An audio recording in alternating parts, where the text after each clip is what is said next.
নমস্কার, আমি বিনয় শাস্ত্রী। আশা করি ঈশ্বরের কৃপায় আপনারা ভালোই আছেন। আজকে আমার ভিডিওর আলোচ্য বিষয় মঙ্গলের গোচর ফল নিয়ে। এই 2 আগস্ট মঙ্গল বৃষ রাশি থেকে মিথুন রাশিতে যাচ্ছে এবং সেখানে থাকবে 18 সেপ্টেম্বর পর্যন্ত। তাহলে এই যে সময়, এই সময়ে কোন রাশির ওপরে কেমন প্রভাব বিস্তার করবে এই মঙ্গল? দেখুন, কিছু কিছু রাশির খুব ভালো হবে, আবার কিছু কিছু রাশির খুব সমস্যা দেখা দেবে। তাহলে কোন রাশির পক্ষে ভালো, কোন রাশির পক্ষে সমস্যা আসবে? যাদের সমস্যা আসবে তাদের সতর্ক হওয়া উচিত, আর যাদের ভালো তাদের তো ভালো বটেই। তাহলে আমি বলবো কোন রাশির এখন ভালো বা কোন রাশির সংকট বা বিপদ। আমি আপনাদের একটা অনুরোধ করব, ছোট্ট অনুরোধ, আমার চ্যানেলটাকে আপনারা সাবস্ক্রাইব করুন, লাইক কমেন্ট শেয়ার করুন। যদি আপনাদের কোনো প্রশ্ন থাকে কমেন্ট বক্সে অবশ্যই লিখবেন, আমি যতটা সম্ভব উত্তর দেব। যাই হোক, তাহলে মঙ্গলের গোচর ফল বলতে গেলে প্রথমেই মেষ রাশি বলি। এই মেষ রাশির লগ্নপতি এবং অষ্টমপতি বসে আছে কোথায়? তৃতীয়। তাহলে তৃতীয় মঙ্গল, মেষ রাশি হচ্ছে অগ্নিকারক গ্রহ, আর মঙ্গল হচ্ছে এনার্জেটিক গ্রহ। তাহলে এই মেষ রাশি বা লগ্নে রাগ জেদ এইগুলো একটু বাড়বে ঠিকই, তার সঙ্গে সঙ্গে কাজের প্রতি যে এনার্জি, যে অ্যাক্টিভনেস, এটাও কিন্তু চরমভাবে দেখা দেবে। যারা হাতের কাজ করেন তাদের তো খুব ভালো, প্রোডাক্টিভ ব্যবসা যারা করেন বা হাত দিয়ে যা করেন, যা ফুটবল, ভলিবল বা কবাডি বা এই ধরনের হাত দিয়ে যে খেলা করা হয়, ব্যাডমিন্টন বা হাত দিয়ে আর্টিস্টিক কাজ, ছবি আঁকা, এই কাজগুলো কিন্তু বেশ ভালো হবে। এই মঙ্গল তৃতীয় থাকার জন্য আপনার প্রতিষ্ঠা, জীবনে প্রতিষ্ঠা পাওয়া, কাজের প্রতি এগিয়ে যাওয়া, সাহসের সঙ্গে এগিয়ে যাওয়া, এইগুলো আপনারা পাবেন। আবার যারা অকাল্ট সায়েন্সের ব্যবসা করেন বা হঠাৎ লটারি টিকিট কাটা, শেয়ার মার্কেটে হঠাৎ প্রাপ্তি, এইগুলো আপনাদের হবে।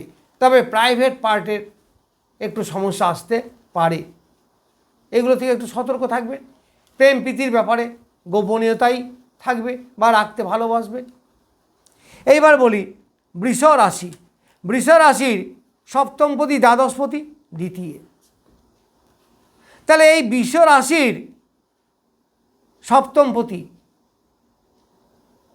বিবাহ, দাম্পত্য সুখ, এইগুলোতে কিন্তু একটু আধটা সমস্যা আসবে। পারিবারিক ঝুট ঝামেলা একটু দেখা দেবে, তবে অর্থ উপার্জনে কিন্তু কোনো বাধা হবে না। অর্থ উপার্জন আপনার ব্যবসার মাধ্যমে হবে। আবার যারা বাইরে আছেন, জন্মভূমি থেকে দূরে আছেন, তাদের আয় উপার্জন ভালো হবে। যারা স্টুডেন্ট বাইরে পড়াশুনো করতে গেছে তাদেরও কিন্তু বেশ ভালো হবে, মোটামুটি বেশ ভালো বলা যেতে পারে। যারা বাক্য বিচে ব্যবসা করেন তাদের কিন্তু একটু সাবধান হবেন। অতিরিক্ত স্ট্রেট কাট কথাবার্তা বা কর্কশ ভাষায় কথাবার্তা বলবেন না, তাতে সমস্যা আসতে পারে। দাঁতের প্রবলেম, যাদের মুখমণ্ডলে প্রবলেম আছে তাদের কিন্তু একটু বাড়তে পারে, একটু সতর্ক থাকবেন। খাবার সময় দেখবেন অনেক সময় খাবার গলায় লেগে যাওয়া, এইগুলো কিন্তু ঘটে, এইগুলো সতর্ক থাকা ভালো। তারপর মিথুন রাশির ষষ্ঠপতি এবং একাদশপতি, সে আছে লগ্নেই বসে আছে। তাহলে ষষ্ঠপতি একাদশপতি মানে ডেফিনিট চাকরির যোগ, চাকরি আপনাদের হওয়ার বেশ ভালো জায়গা। অনেকে নতুন চাকরি হবে, অনেকে প্রমোশন হবে, অনেকে জন্মভূমি থেকে দূরে যাবেন বা যেতে যারা চাইছেন তারা যেতে পারেন। শরীর স্বাস্থ্য মোটামুটি বেশ ভালো থাকবে। যারা খেলাধুলো করেন, আর্টিস্টিক লাইনে আছেন, তাদের কিন্তু বেশ ভালো। এই সময় আপনার একটি বালক সুলভ ভাব দেখা দেবে, একটু ইম্যাচিওর যেন মনে হবে, বালকত্ব ভাব।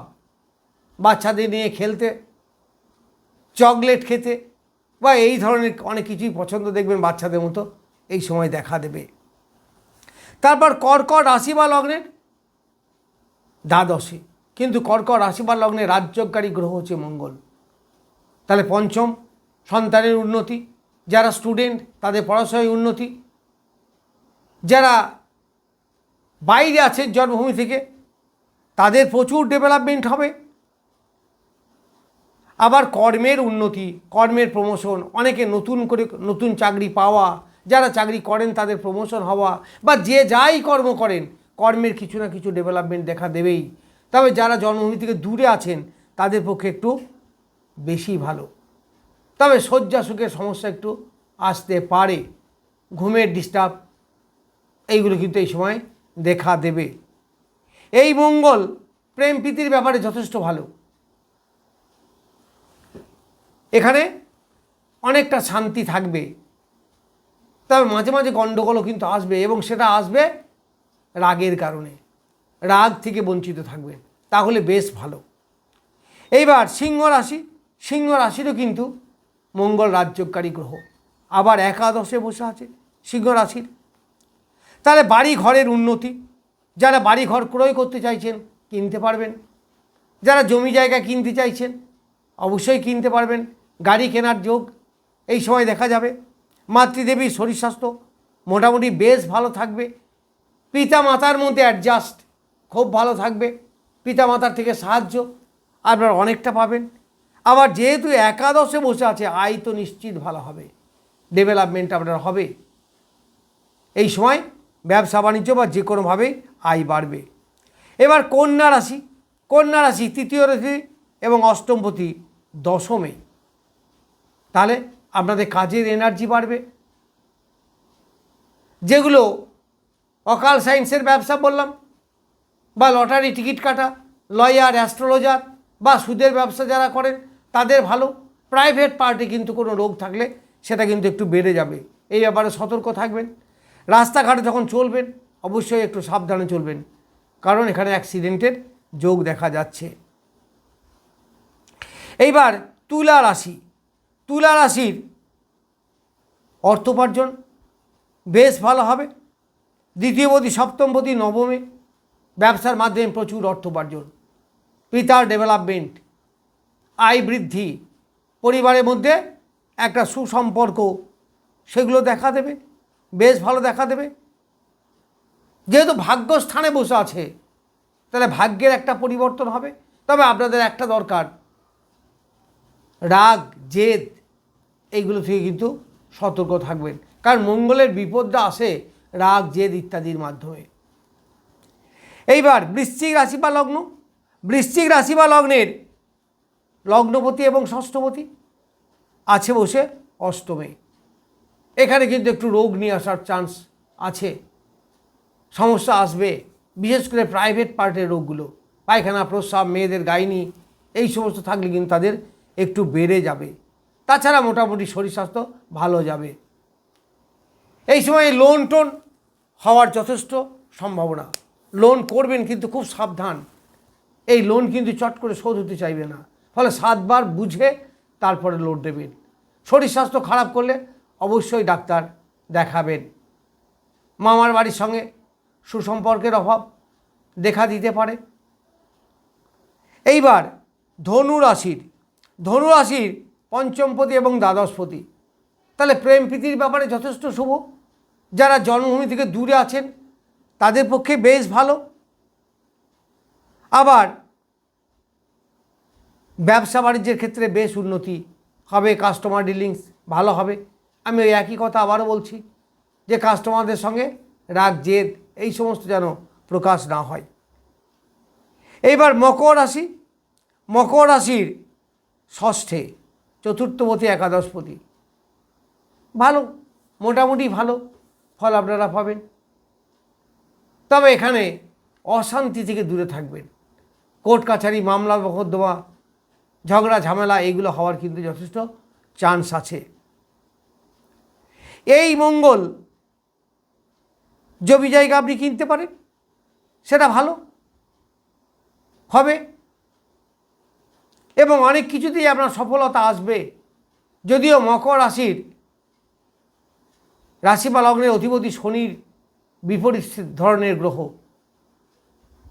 তবুও বলছি কিছু কিছু জায়গায় লাভ আপনার হবে, যেহেতু ষষ্ঠে বসে আছে। এনার্জি বৃদ্ধি হবে, বাড়ি ঘর ক্রয় করবে ইচ্ছা করলে করতে পারবেন, বাড়ির পরিবর্তন এটাও হতে পারে। এবার কুম্ভ রাশি, কুম্ভ রাশির তৃতীয়পতি দশমপতি পঞ্চমে, তাহলে এনার্জি বৃদ্ধি হবে, কর্মে ডেভেলপমেন্ট হবে, কর্মের পরিবর্তন, কর্মের প্রমোশন হওয়া, এইগুলো হবে। সন্তানের শরীর স্বাস্থ্য নিয়ে মোটামুটি একটু চিন্তাভাবনায় থাকতে হবে, সে ব্যাপারে সতর্কতা নেবেন। যারা পড়াশুনোর ব্যাপারে, যারা টেকনিক্যাল লাইনে পড়াশুনো করেন, মেডিকেল লাইনে পড়াশুনো করেন, তাদের পক্ষে কিন্তু বেশ ভালো। অর্থাৎ সায়েন্সের দিকে যারা আছেন তারা বেশ ভালো ডেভেলপমেন্ট করতে পারবেন। প্রেম প্রীতির ব্যাপারে মোটামুটি শুভ। এরপর মীন রাশি বা লগ্নের দ্বিতীয়পতি এবং নবমপতি আছে চতুর্থে, তাহলে নবমপতি ভাগ্যের পরিবর্তন হবে, ভাগ্যের ডেভেলপমেন্ট হবে, অর্থ উপার্জন আপনার হবে, বাড়ি ঘর সংসারে শান্তি এইগুলো আসবে। তবে যেহেতু চতুর্থে মাঙ্গলিক, তো ফলে টকঝক, অশান্তি, ঝগড়া ঝামেলা এইগুলো থেকে একটু দূরে থাকার চেষ্টা করবেন। যাই হোক, আমি মঙ্গলের গোচর ফল সম্বন্ধে কিছু বললাম। নমস্কার, আজ এই পর্যন্তই।